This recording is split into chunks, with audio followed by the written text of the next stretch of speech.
Okay, today we are going to be looking at funding level triggers functionality through PFaroe's ALM module. I think it's fair to say that triggers-based strategies don't have a great reputation for working well with ALM functionality. So I want to look at why that is and what you can do through PFaro to get a good result on this basis. So I've set up a relatively straightforward scheme here. It's a scheme that's 80% funded on a gilts basis, and this particular scheme is invested 100% in equities. Now, as we can see from the bottom, I've focused on the 50th percentile here. The current position is 81% funding level, and with 100% investment in equities, the central position is that the scheme will be fully funded within 10 years, which sounds like great news. But as we can see from the stochastic graph, there's a lot of risk involved in this. So in theory, in 10 years, the scheme could be between 25% funded and 300% funded. So what we want to look at here in this example is whether we can use funding level triggers to take some of this risk away should investment returns be better than expected. So what I want to do first now is to show you where the funding level triggers functionality is, and then we can have a look at how we can apply it to this particular case. So if I go to the right hand side, we can see that under the strategy type, there is an option for funding level triggers. So I'm going to click on that, and then we can move to funding level triggers parameters and click on set trigger. And then we can see that a box opens that allows us to set different funding level triggers.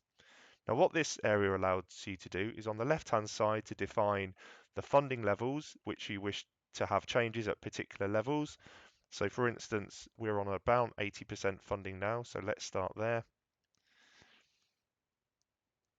And then we can move to different percentages that we would like to change asset allocation on. So let's say, for instance, that for every 2% increasing funding level, we'd like to move 10% of our equity holdings to index-linked gilts. So in which case we first need to change the funding levels to 82, 84, 86, etc. until we get to 100%. And then on the right hand side here, what we can do is choose from some saved scenarios that allow different investment strategies.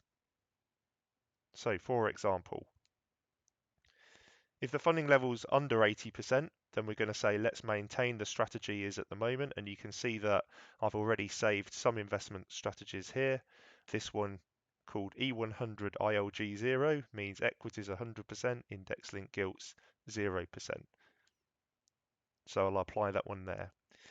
Now, if the funding level increases above 80% but below 82%, I would then like the investment strategy to move to 90% equities, 10% index-linked gilts, which if we scroll down here, I've saved one that does exactly that. And then if we wish it to go between 82 and 84%, we can have an investment strategy that's equity 80%, index-linked gilts 20%. Now, don't worry, I'm not going to go all the way through this. I've done a Blue Peter approach and saved all of this before. So I'm going to open a scenario that I've called Triggers 1. And you can see that I've done this all before.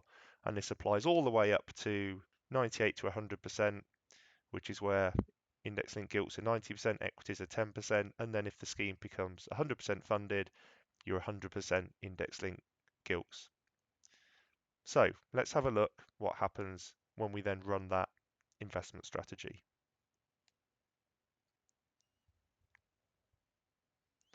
And you can see we get a very different looking graph here.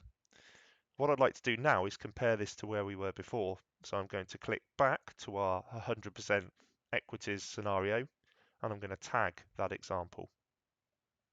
I'm focusing on the 5th to the 95th, so I'm going to just get rid of the extreme values there.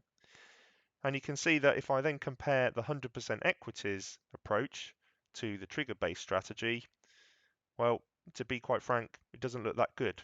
You can see that we've lost a significant part of the upside whilst we've retained all of the downside, which, if you recall at the beginning of this video, was a key issue that people have with trigger-based strategies and ALM. One benefit that you can see is that if we look at the central position, the 50th percent, then we've managed to lock in some improvements into the funding level. So for instance, at this point, August 2019, we can see that under 100% equities, the central position was 85%, and under the trigger-based strategy, it's 91. So that is a benefit. However, the key purpose of this was to try and reduce some risk. And the reason that this trigger-based strategy doesn't necessarily reduce risk if we look at it in this way is because obviously we're taking away all of the potential for this upside, because if we do well with investment returns, then we're moving away from return-seeking equities to more liability matching index-linked gilts. However, we keep all of the downside because if investment returns do very badly, then it's very unlikely that we return to the 82, the 84% level, at which point we move to risk reduction purposes. However, there is a way in which we can show that trigger-based strategies based on funding levels can show a reduction in risk. We've talked about what happens at the extremities, but if we move to having a look through PFaroe at more central positions of expected returns, then we can see how risk can be reduced, a different way of looking at it.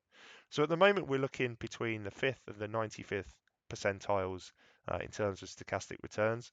What I want to do now is to have a look at the 25th through to the 75th on both scenarios. So I'll click off the more extreme values here.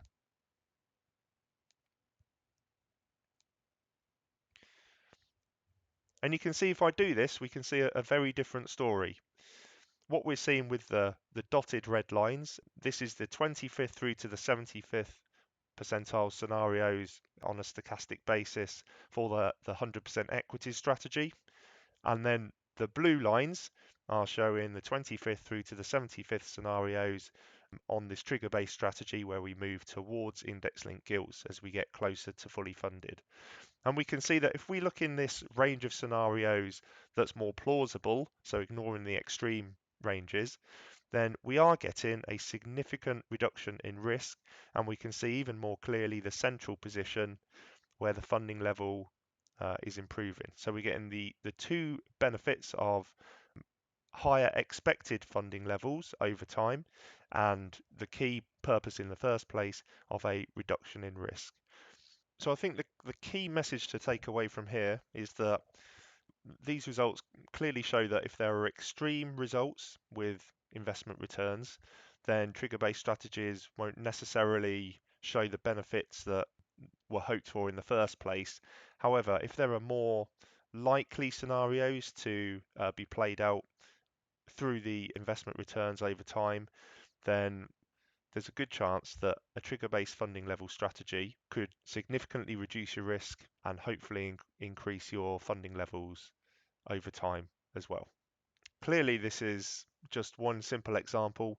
However, we would expect this type of outcome to be shown for all different types of schemes.